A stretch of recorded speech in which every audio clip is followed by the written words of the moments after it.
राधे राधे। पूर्व वीडियो मैंने आपको बताया है कि 7 चक्रों पर ध्यान किस प्रकार से लगाते हैं। तो 6 चक्र मैंने आपको पूर्व वीडियो में बताए हैं। आज मैं आपको 7वां चक्र सहस्त्रार चक्र के बारे में बताता हूँ। तो हम जब योग के अंदर ध्यान लगाते हैं तो प्रारंभ में हम अपनी जो 3 नाड़ी होती है, इड़ा पिघला और सुषुम्ना नाड़ी, सुषुम्ना नाड़ी जो हमारी रीढ़ की हड्डी से होती हुई हमारे शीर्ष तक जाती है, ये तीनों नाड़ियों पे कंट्रोल कर हम ध्यान की अवस्था में बैठते हैं। तो वहाँ जब 7 चक्रों पे ध्यान लगाते हुए हम शीर्ष पे आते हैं तो ये हमारा जो शिखा है, इसके पास ये ब्रह्म का स्थान है, ये सहस्त्रार चक्र है। और ये आगे चक्र जो हमारा भौहें के बीच में, इसके जस्ट पीछे आगे चक्र होता है, इसके ऊपर ये स्थापित होता है। तो हम 1 बाय 1 चक्रों पे ध्यान लगाते हुए, उनका मंत्र जप करते हुए, उनके इष्ट का ध्यान करते हुए हम सहस्त्रार चक्र पे आते हैं। और सहस्त्रार चक्र पे ध्यान लगाने के लिए आपको जो मुद्रा है वो आप समान मुद्रा लगाइए। ये इस तरह से आप 5 उंगली आपस में मिला लेंगे। जब आप 5 उंगली आपस में मिला लेते हैं तो ये इसका अर्थ यह है कि आपके शरीर के जो 5 तत्व हैं ये आपस में मिल चुके हैं, इनमें समानता है। और इस समानता के बाद फिर आप जब ध्यान लगाएंगे तो इस मुद्रा को समान मुद्रा बोलते हैं, इसको आप लगा के रखेंगे। और इसके बाद फिर आपका ध्यान जो है आपके सहस्त्रार चक्र पे होगा। उससे पूर्व आप अपने इष्ट जो भी आप जिनकी आराधना करते हैं, राम जी, कृष्ण, जिसकी आराधना करते हैं, उनको आप प्रणाम करें। प्रणाम करने के बाद ध्यान लगाएं और ध्यान लगाने के बाद आप इष्ट के मंत्र का जप करें या राम का जप करें। तो मैं ध्यान लगाता हूँ, तो मैं समान मुद्रा लगा के बैठ रहा हूँ। इसके बाद मेरा ध्यान सहस्त्रार चक्र पर होगा और सहस्त्रार चक्र पर ध्यान के साथ मैं राम का जप अपनी श्वास के अंदर करूँगा। देखें,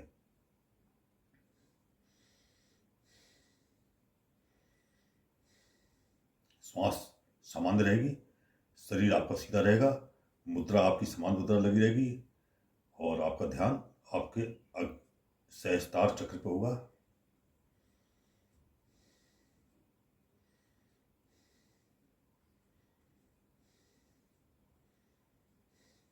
राम जप श्वास में चल रहा है।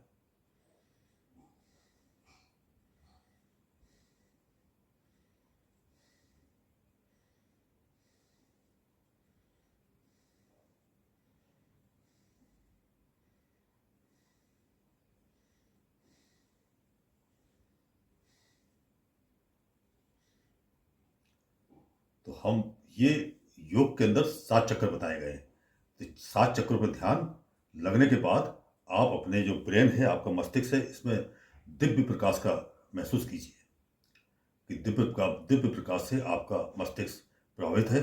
आपके अंदर किसी प्रकार की घृणा, द्वेष, अहंकार, ईर्षा, कपट, इस प्रकार का कोई भाव आपके अंदर नहीं है। आपका हृदय परम सत्य परमात्मा के अंदर समाहित है। इसके बाद फिर ऋषि मुनियों ने इसके आगे फिर 8वां चक्र बताया है। योग में 7 चक्र हैं, योग के बाद 8वां चक्र जो ऋषि मुनियों ने बताया है, जो हमको समाधि की तरफ ले जाता है। तो वो हमारा जो सुषुम्ना नाड़ी है, जो शीर्ष पे आती है, यहाँ पर शीर्ष पर इसको ललिता चक्र बोला जाता है, कोई इसको राधा चक्र बोलते हैं, कोई इसको शिव का स्थान बोलते हैं। तो जैसा आप, जिसको आपकी श्रद्धा है, उस भाव से आप अपने ध्यान को यहाँ तक ले जाएं। जब आप सहस्त्रार चक्र पर ध्यान लगाते हैं, इसके बाद आप दिव्य प्रकाश महसूस करें।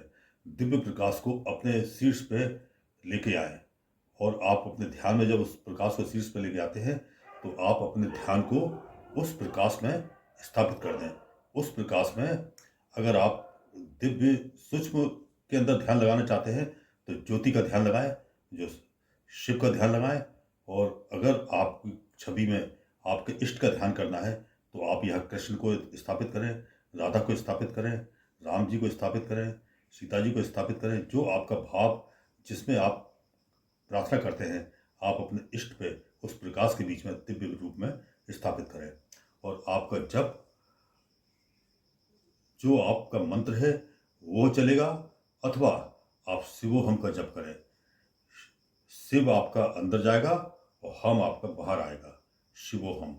देखिए आप, मैंने सहस्त्रार चक्र पर ध्यान लगाया हुआ है। अब मैं अपने मस्तिष्क को दिव्य प्रकाश से प्रकाशित महसूस कर रहा हूँ। यह प्रकाश मेरा ऊपर की तरफ उठ रहा है और ऊपर की तरफ उठते हुए ये मेरे सहस्त्रार चक्र से होता हुआ ये प्रकाश जो हमारी सुषुम्ना नाड़ी का शीर्ष है, वहाँ जो ललिता चक्र कहा गया है, राधा चक्र कहा गया है, वहाँ उस स्थान पे हमारा ध्यान लग रहा है। उसके अंदर मैं दिव्य स्वरूप शिव का ध्यान कर सकता हूँ या मैं राम जी का ध्यान करता हूँ। तो मैं राम जी के स्वरूप को स्थापित करता हूँ वहाँ, और राम जी के स्वरूप को स्थापित करके मैं राम जप करता हूँ। राम श्वास में अंदर जाएगा, राम श्वास में बाहर आएगा, और मैं हमारी जो मुद्रा है ये समान मुद्रा लगी रहेगी और हमारा ध्यान हमारे इष्ट की तरफ रहेगा।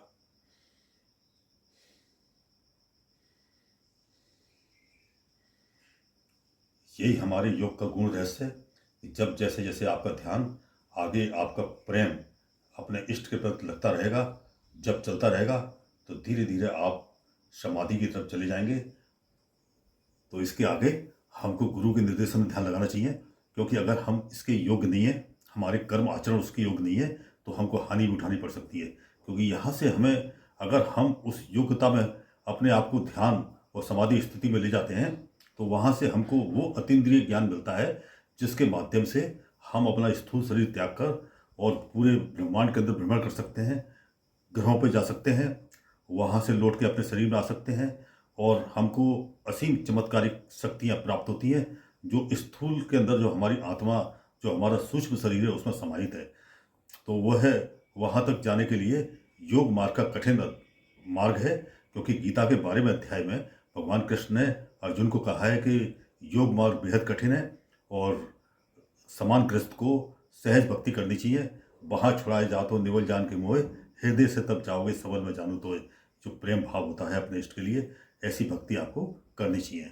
और बाकी योग मार्ग कठिन है, क्योंकि योग मार्ग के अंदर प्रथम जो 8 प्रकार है उसमें यम में आता है कि आप ब्रह्मचर्य और सत्य आचरण और किसी प्रकार का आपके अंदर किसी के प्रति दुर्भावना नहीं होनी चाहिए। ऐसा आपको अपने जीवन के अंदर रहना है, और आपका आचरण सत्य होना चाहिए, और नियम में आपको कठोरता से अपने नियमों का पालन करना चाहिए। और इस तरह से जब आप आगे बढ़ते हैं तो योग मार्ग बेहद कठिन है, और उसके बाद ध्यान समाधि तक आप जाते हैं। तो समाधि स्थिति में जाने के बाद आपके अंदर जो स्थूल शरीर में जो अनेक चमत्कारी शक्तियाँ हैं जिसे आप बड़ा चमत्कार मानते हैं, तो आप संसार के अंदर आप ध्यान रखिए कि इस विश्व के अंदर भगवान कृष्ण ने गीता में कहा है कि कर्म, जो आप कर्म कर रहे हैं उसका फल आपको नियमित रूप में मिलता है, और कर्म से बाहर कुछ नहीं है। बस ईश्वर इतना करते हैं कि अगर आपका कुछ कर्म खराब है तो वो आपके अंदर ईश्वरी कृपा से उसका जो प्रभाव है वो आपको एहसास नहीं होता है, वो कर्म आपका निकल जाता है। लेकिन कर्म फल आपको अवश्य मिलता है। इसलिए आप सबके प्रति सद्भावना रखें, सबके प्रति प्रेम रखें, किसी से घृणा नहीं करें, किसी के प्रति दुर्भावना नहीं रखें, किसी के साथ अन्याय नहीं करें। तो ये हमारा नव दुर्गा का भाव है। इस नव दुर्गा के अंदर सभी लोग प्रसन्न रहें, सुखी रहें और स्वस्थ रहें। जय राम जी की।